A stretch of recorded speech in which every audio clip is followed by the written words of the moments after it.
against a man whose sole crime was to seek justice and to ensure that the rule of law is being followed.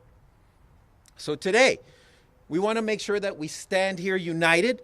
We want to make sure that Kilmar, his family, understands that we are by his side. We will not let this go silently into the night. We will work with him. We will continue to stand by him as he has bravely denounced and fought for his rights. He's denounced this injustice. He's fought for his rights, and in such admirable, brave ways. You all remember that only about 3 days after he was released, you all remember how first he was taken to El Salvador, taken to one of the most notorious jails in the world, tortured and beaten at the stakeout jail, brought back to the United States, taken to Tennessee, where he was charged again unlawfully for crimes he did not commit. Shortly thereafter, the judge there released him.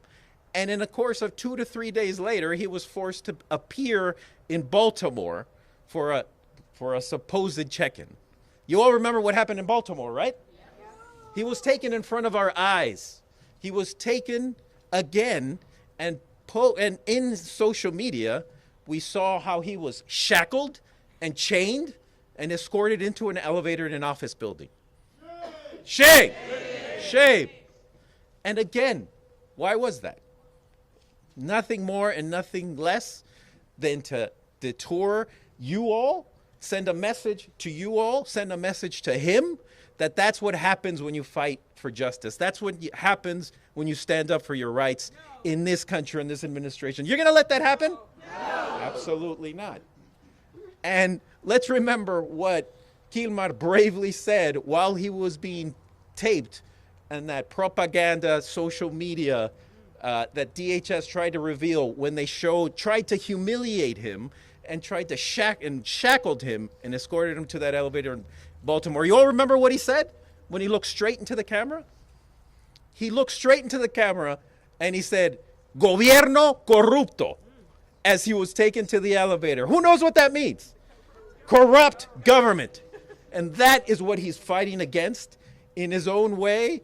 They are trying to muzzle him. They are trying to keep him from seeking justice. But are we going to let him? No. Absolutely not. So this is why we are here today, because we're not going to let anything, we're never going to allow any court proceeding to happen in silence.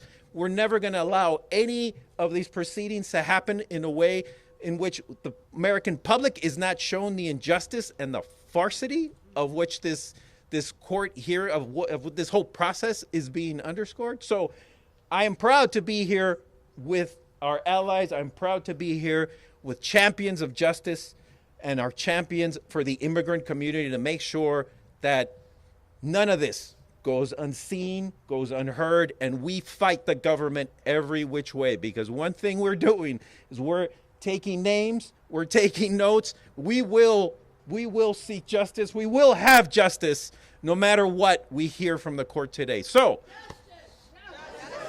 justice! Justice! Justice! Justice! Justice! Justice! Thank you. And now, I'd like to bring some champions up to the podium who have been here with us, fighting the whole way, making sure that this does not go into the shadows. And first, I'd like to bring up one of our huge champions in the immigrant community, Council Member Natalie Fanny Gonzalez, who's been and stood with Kilmar this entire time. Thank you so much. Good morning, everyone. Again, my name is Natalie Fanny Gonzalez. I'm a council member in Montgomery County, and I'm proud to stand with our immigrant community and our allies. I'm an immigrant myself, and when I came to this country many years ago, I was a teenager, not that young at this point. I remember that my mom told me, we're going to move to the United States because that's a nation that believes in protecting people. That's a nation that respects the rule of law. That's what my mom told me. And as I look back, I think that this country is changing in front of our eyes.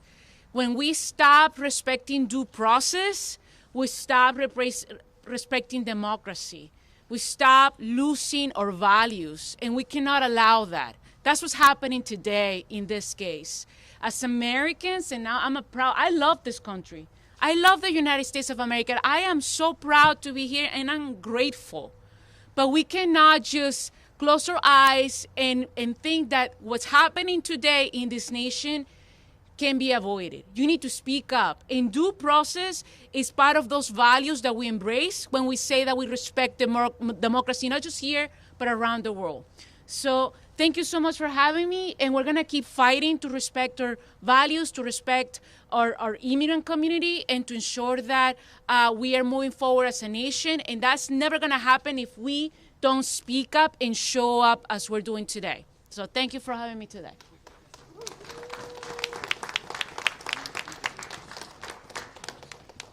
Okay, now I'd love for our chorus here to sing with us, to lead us in a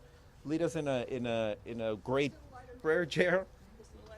Yes, that'd be great.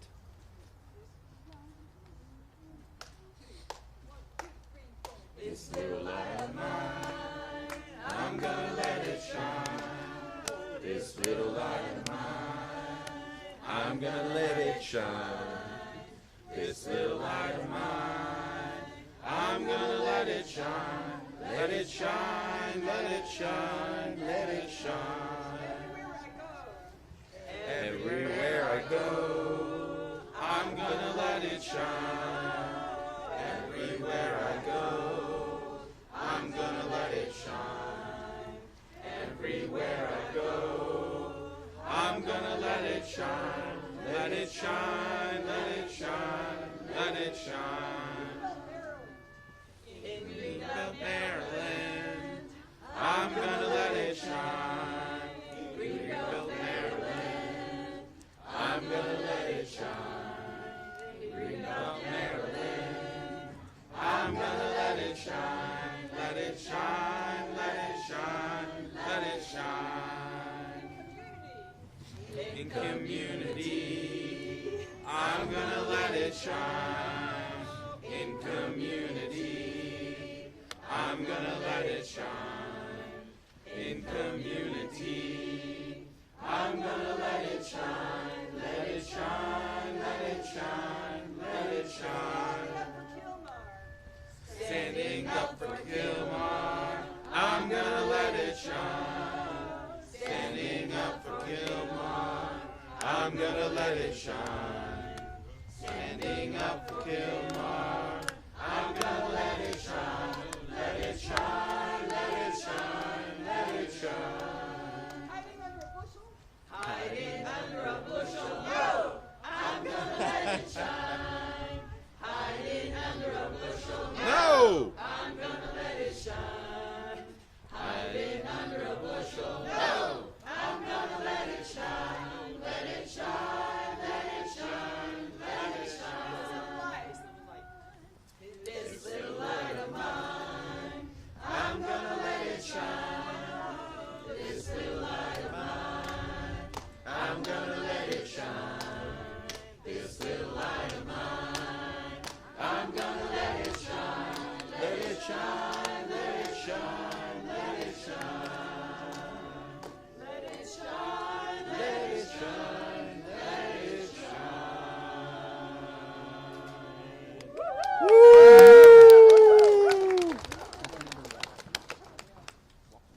Okay.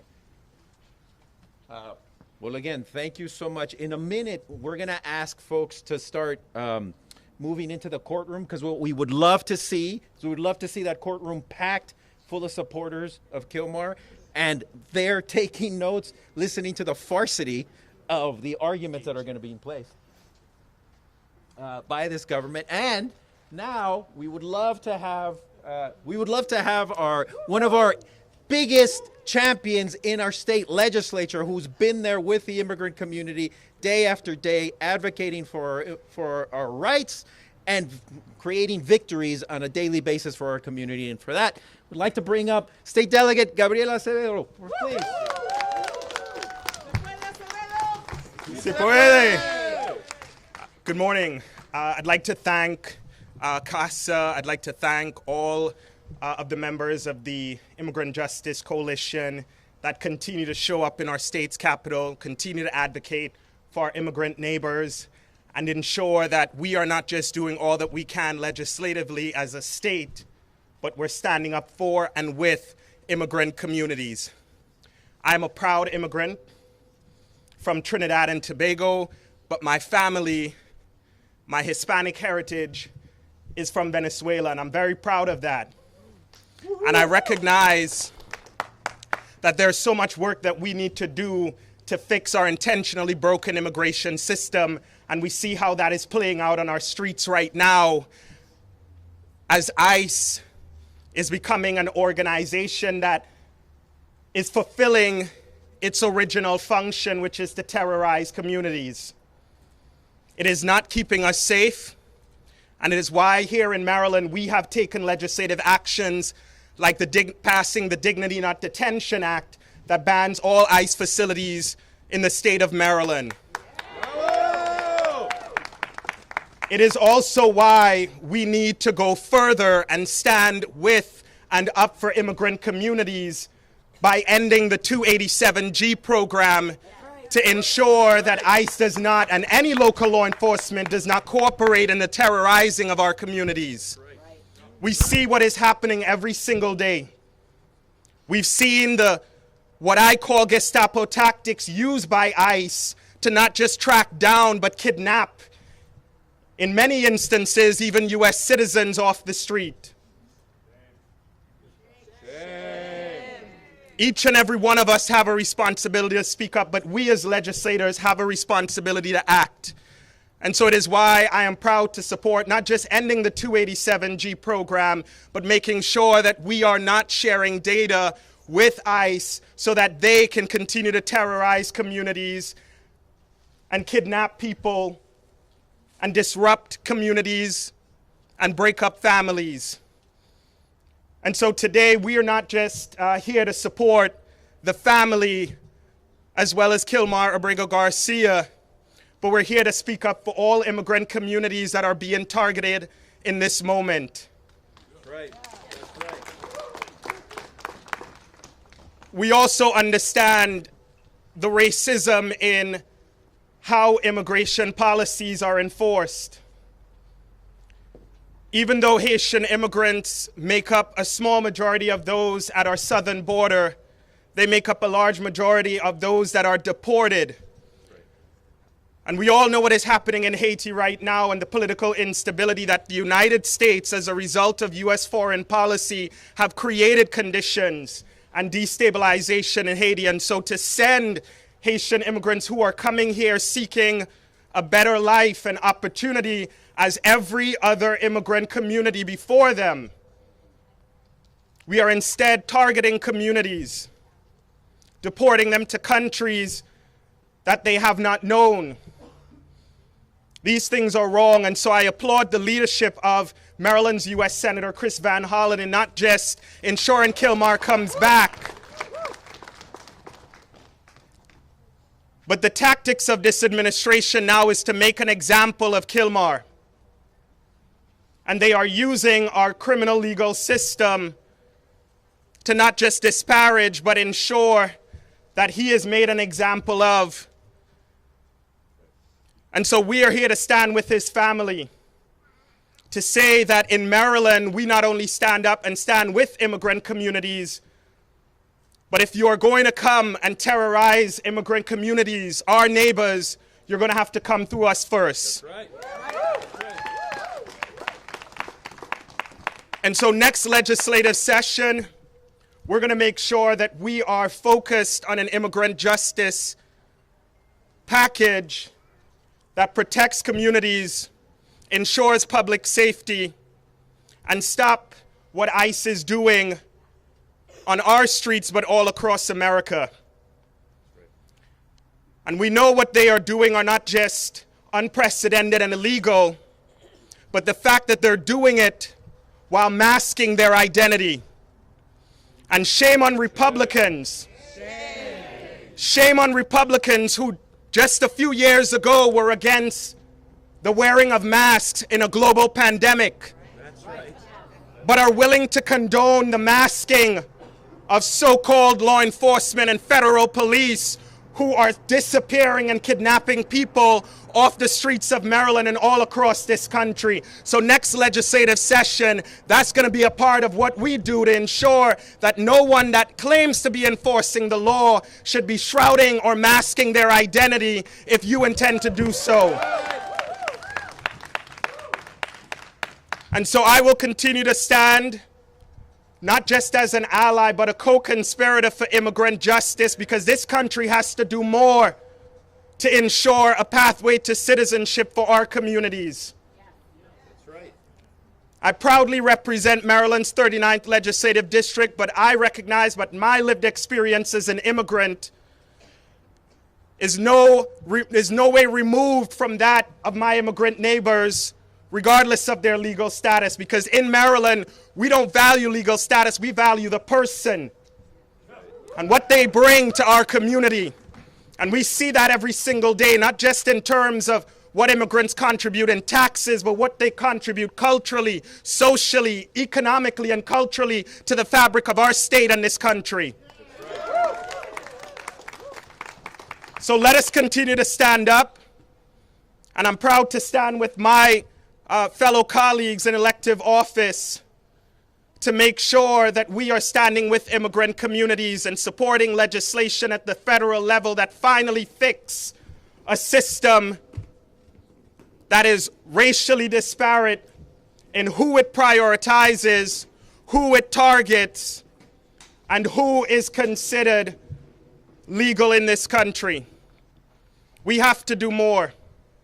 It's why I have supported the Venezuelan act that is currently before the U.S. Congress that would provide a pathway to citizenship for Venezuelans who have been in this country and contributed so much. We have to do more. And so I thank CASA and I thank all of the organizations that are here to say loudly and clearly, bring Kilmar home.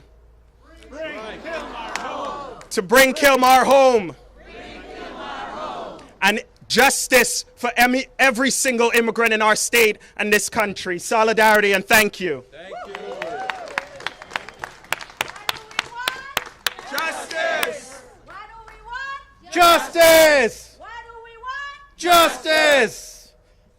And thank you so much, Delegate. That was a beautiful summary of why we're here and the clear through line between the abduction and the kidnapping of Kilmar Abrego Garcia and the fight for justice that continues, the struggles that are happening right now in D.C.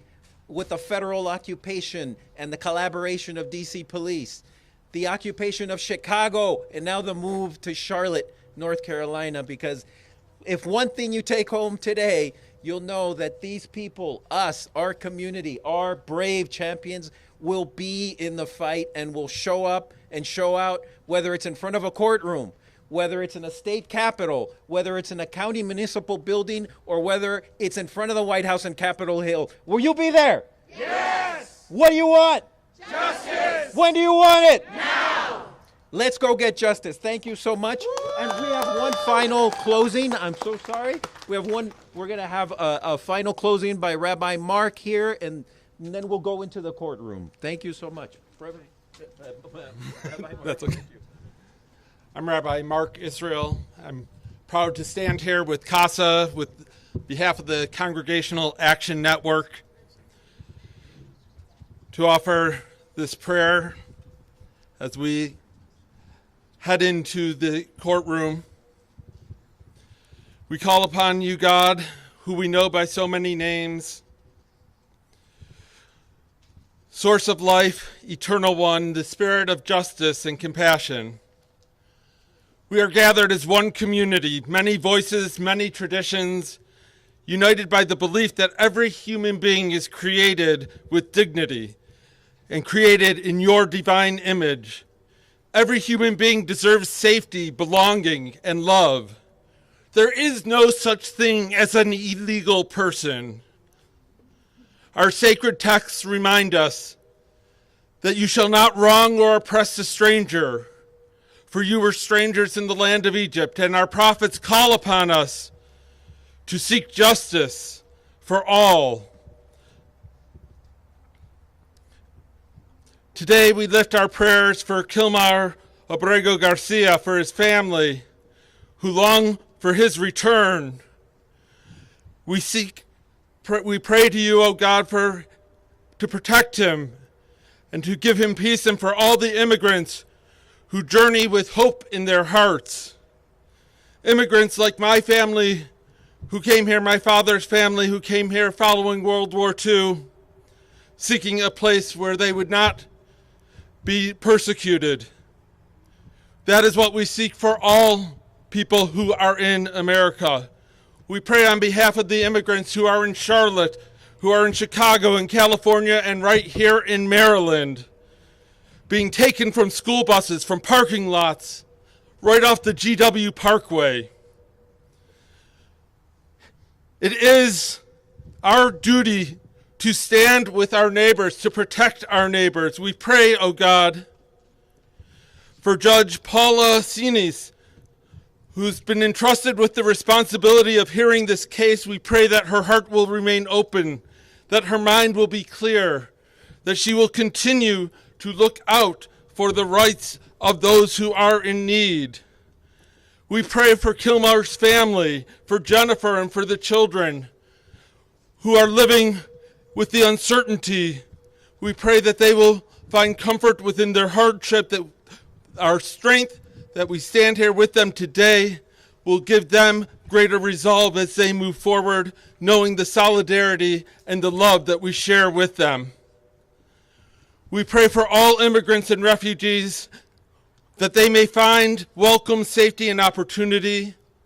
May our nation remember its calling to be a place of refuge, a place that lifts up and does not stomp upon those who come here, a place where all people can come and realize their dreams.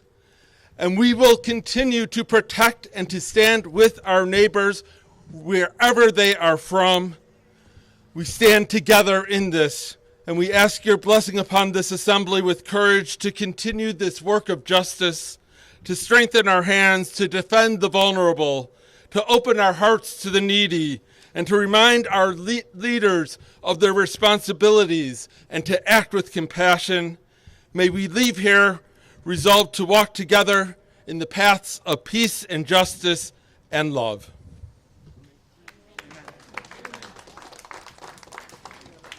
Thank you so much, Rabbi, for those beautiful words.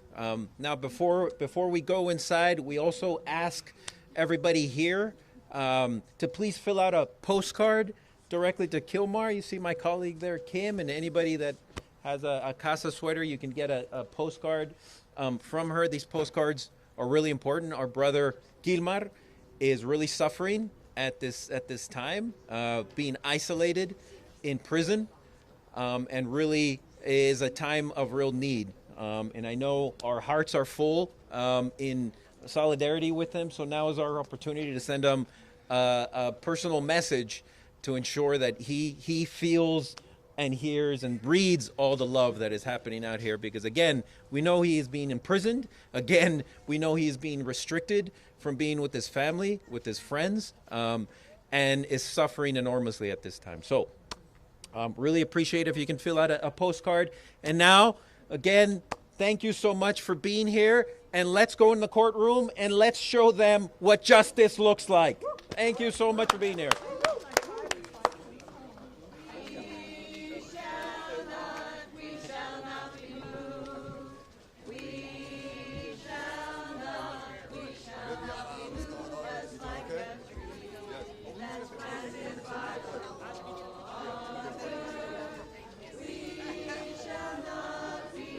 Talking that George got picked for anything, just so you know.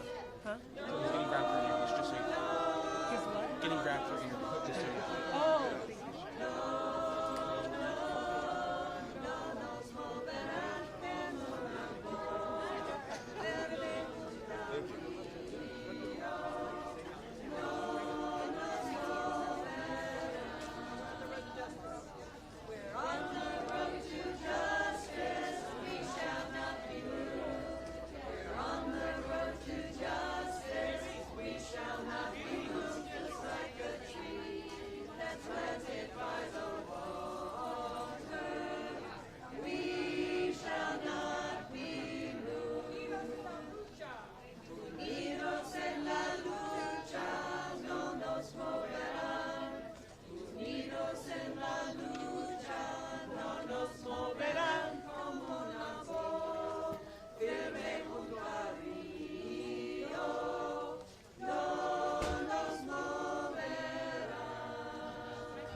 democracy.